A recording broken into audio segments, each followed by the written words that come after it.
Voici un sujet intéressant. Que se passe-t-il dans votre corps si vous mangez du fromage tous les jours? Ce soir, raclette? Quoi? Non mais il fait beaucoup trop chaud pour manger raclette. Oui, donc je te dis. Bien qu'il soit décrit comme trop calorique et trop gras, et donc mauvais pour la santé cardiovasculaire, le fromage n'est pas l'ennemi nutritionnel qu'on pourrait croire. Les dernières études scientifiques montrent des vérités surprenantes sur le fromage. Aujourd'hui, on vous dit tout. Et si vous décidez de rester jusqu'à la fin, je vais vous révéler quels fromages sont bons pour la santé et en quelle quantité. Raisons pour lesquelles le fromage devrait faire partie de votre assiette. Le fromage est bon pour le cœur. Première bonne nouvelle, selon une méta-analyse de 15 études scientifiques publiées dans le Journal européen de la nutrition, la consommation modérée, quotidienne de fromage serait contre toute attente bénéfique pour le cœur. Elle pourrait même vous protéger de certaines maladies cardiovasculaires comme les AVC. Faire l'impasse sur le plateau de fromage parce que vous craignez un impact sur votre cœur ne tient donc pas. En revanche, il ne faut pas en abuser, d'autant plus que les différentes variétés n'ont pas la même composition. Allié d'un métabolisme fort. Résultats des recherches effectuées sur l'effet du fromage sur l'organisme humain n'ont pas fini de vous surprendre. Une étude menée par l'université A&M au Texas a révélé que cet aliment augmenterait l'espérance de vie. Sa consommation régulière aide à prévenir les risques de maladies cardiovasculaires et certains cancers. Le fromage doit ce mérite à la spermidine qu'il contient. Cette substance est connue pour ses capacités à empêcher la dégénérescence des tissus et la prolifération de cellules malades dans l'organisme.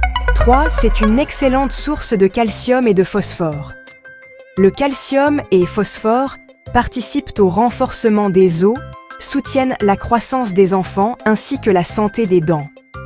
Une revue publiée en 2020 dans Food Science and Nutrition suggère que manger du fromage avec plus de calcium peut protéger contre l'obésité, l'hypertension artérielle et le diabète de type 2. Si vous souhaitez maximiser votre apport, privilégiez alors le Beaufort, le Comté, l'Emmental, le Gouda, la Tome et les bleus comme le Roquefort. Une bonne source de protéines. Un autre avantage du fromage est sa teneur en protéines. Les protéines sont les constructeurs du corps.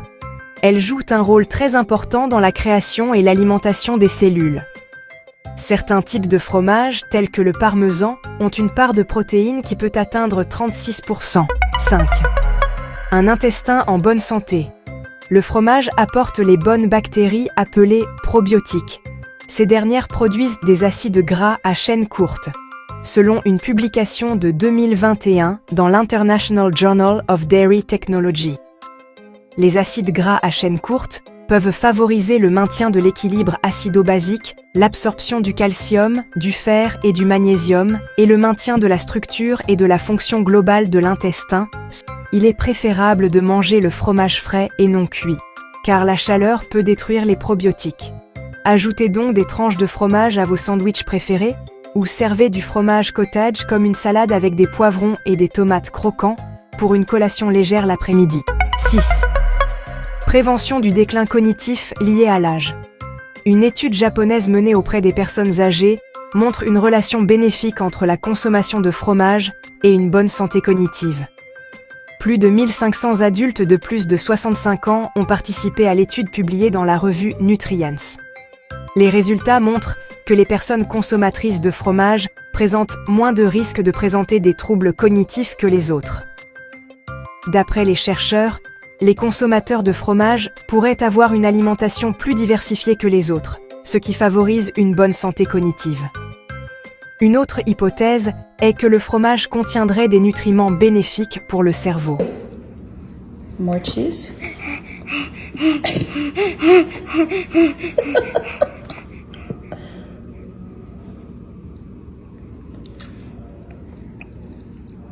Do you love it? 7. Un déclencheur neurologique du bonheur. Aussi farfelu que cela puisse paraître, le fromage a de nombreuses raisons d'être l'une des principales sources de plaisir des consommateurs. Il favorise la libération de dopamine, hormone du bonheur.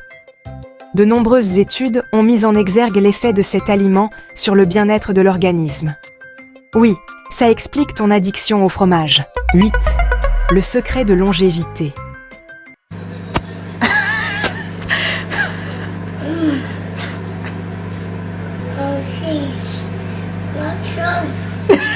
En voici une excellente nouvelle pour les amateurs du fromage, vous allez vivre longtemps.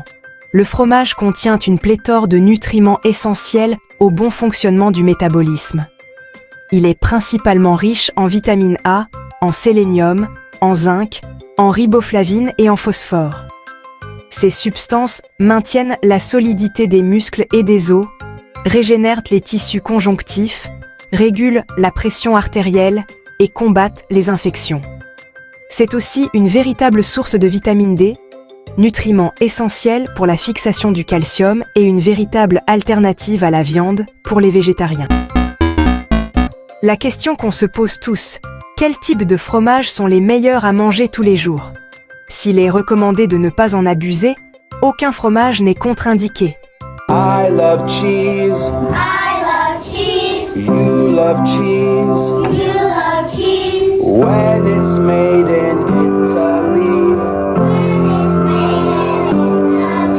Les finalistes dans la catégorie des fromages les plus sains sont généralement des fromages à pâte molle comme la ricotta ou la mozzarella qui sont fabriqués à partir de lait faible en matière grasse ou écrémée.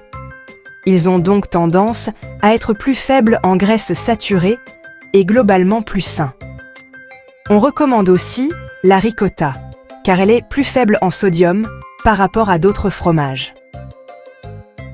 Une autre bonne option est le fromage feta, car il est naturellement faible en matière grasse et il est délicieux et savoureux. En cas d'intolérance au lactose, manger du fromage n'est pas interdit. Dans les fromages, une partie du lactose est éliminée avec le petit lait. Le reste est ensuite dégradé par les bactéries. Il n'y a quasiment plus de lactose dans un fromage ayant plus de 6 semaines de maturation. Donc, consommer de la mozzarella, de la feta, la ricotta, du fromage frais mais aussi du brie, de la tome, du camembert, du comté et du parmesan. Okay, you tell me when, all right? Stop.